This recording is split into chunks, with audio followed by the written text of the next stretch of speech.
در شهر الماتا مقامات انتظامی قزاقستان از مردم خواستند در خانه بمانند چون جستجوی افراد مسلح ادامه دارد که 3 مأمور پلیس را کشتند.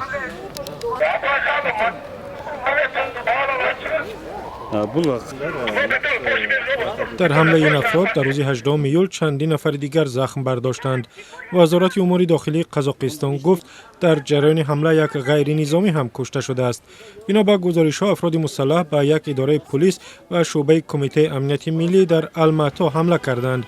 درباره تیراندازی از یک محل دیگر هم گزارش رسیده است ولی جزئیات دیگری در دست نیست.